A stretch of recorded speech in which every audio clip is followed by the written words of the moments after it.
Well, g'day and welcome back to the channel. If you're new here, my name is Shah. We've got something a little bit different for you this week. Now, what we're actually going to be doing with this journey is stopping in and highlighting a couple of places in particular. The first of which is going to be Cania Gorge, and then we're going to head off after there to Capricorn Caves. Now, as you'll see from your maps here, we've got quite a way to get there. You'll see where we're going to be heading today is out through Ipswich and the back way around Wivenhoe, through Blackbutt, out through Gomerri, stopping in at Banban Springs really quickly, and then we're going to stop in and have an overnight stay at Gayndah. Then from there we're going to head out to Monto, take a quick look at the silo art there, and then make our way out to Cania Gorge National Park. So let's get four wheels on the road and check it out.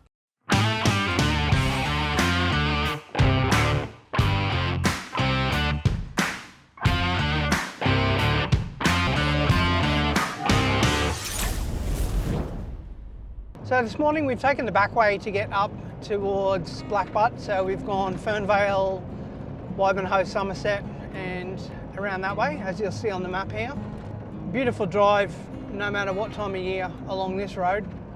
Fantastic drive the whole way along, all the way up to Gayndah. I've been as far as there, travelling up to Kilkevin a few times, and as you'll see from your pictures here, just beautiful scenery. It's sort of forest with a lot of farmlands in between, and just long straights, beautiful roads to drive on. It's a little bit bumpy along the way, but the scenery and where you are really makes up for the bumpy road in places, in that it's a beautiful, beautiful journey to be a part of and to take in. All right, we're going to make our way up towards Blackbutt. Today I think we're going to get a few Ks done. I think the plan will probably be to get up as far as Gayndah and spend the night there. It's going to be a fantastic journey. A lot of this I haven't actually done before, so I'm really, really looking forward to it. All right, well, we've just stopped in here at Banban Springs just to stretch the legs. As you'll see here, there's a bathroom block here and some picnic tables as well, so it's a pretty well set out little area. It's actually a big area, to be honest, and it's right next to the main road, but there's a separate little service road for it, so that's great. There's tons of little places like this in this country and you've got to love it. If you're driving somewhere and you just wanted to stop and just get some lunch and have a bit of a picnic, pretty well set up to do so here, so nice little area. All right, well, we're going to get back on the road now. We'll see you in a bit. All right, we finally made our way up to Gayndah. Let's go take a look at the place. If you're in the area here in Gayndah, I definitely recommend coming and checking out the Riverwalk here. Tons and tons of parkland on the river, and the river's just fantastic. So definitely come and check it out if you're in the area. You'll see here I've got the bridge behind me and the Orange Hotel is just here. So if you're looking for some landmarks as to where this little park is, it's next to the river here, this is where it is. Great little area. I'm glad I came to check it out. We're going to go and make tracks now and try and find a place to stay for the night. Now that we've had a bit of a look around, I think we may also go up to the pub and grab some lunch as well. It's about, 1:30, so I think we'll have a late lunch at the pub and then we'll make some tracks to find somewhere to stay for the night. All right, see you in a bit. Well, good morning. Quick little shout out to our very gracious hosts at the Gayndah Colonial Motor Inn last night. I was actually going to camp somewhere, but we decided not to. Just a little bit too knackered after a big day driving. So what we're going to get up to today is heading off to the Monto Silo Art just to check that out, and then continue on the rest of our journey up to Cania Gorge National Park. Let's get on the road. Gorgeous morning for driving, I tell you what. And the drive out here to Eidsvold from Mundubbera has just been fantastic. One of the great memories of my childhood was driving through little towns like we just went through in Eidsvold.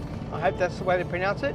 It was always really great when I was a kid driving through those little towns and checking out all these old general stores that have been there for 50, 100 years. All the people are all really so friendly and just wave to you and say g'day. It's fantastic. It's a really uniquely Australian thing and, you know, something that I hope this country never loses. All right, well, we're going to continue on the road out to Monto now. We're going to just stop there and stretch the legs and check out the silo art, and then we're going to continue on our way from there. One of the things I really love about travelling in this country is that there's always little things to stop in and check out in little country towns.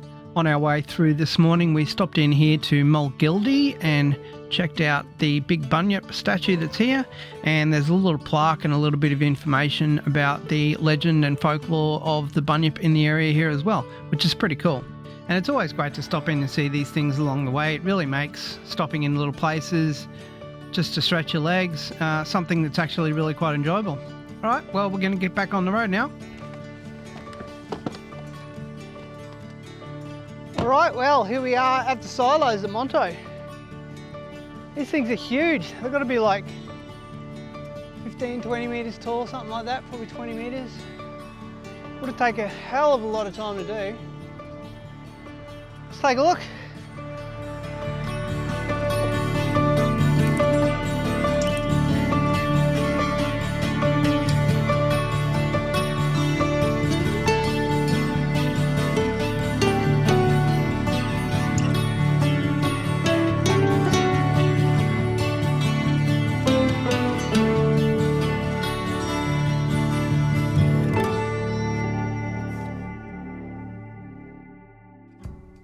Alright, so now that we've made it out to Cania Gorge with plenty of daylight to spare, we decided to take a little bit of a look around the area. For those of you who are regular viewers to the channel, you'd know that I don't like to prepare too much when I'm going to places. So what we did at the very last moment is checked out a couple of little historic monuments and other things to do in the area.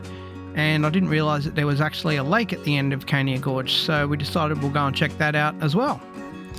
The first of our stops here at Cania Gorge is going to be at the site of Clark and Ivy Bartlett's house. Clark Bartlett was a miner who moved here in 1926, and it was really interesting finding out how Clark Bartlett was actually instrumental in setting up a lot of the walks around the area here and finding out a bit about the family history.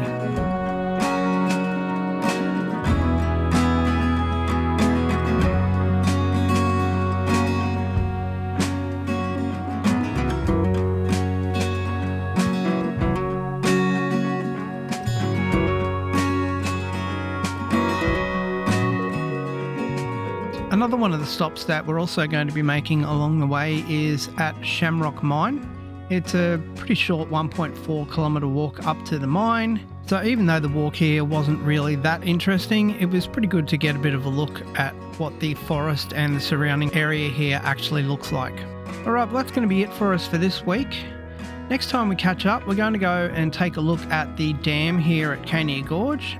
Then we're actually going to head on down, check into our accommodation and get set up there, and then take a look at a couple of the walks that are available around and right near the accommodation, which are quite handy.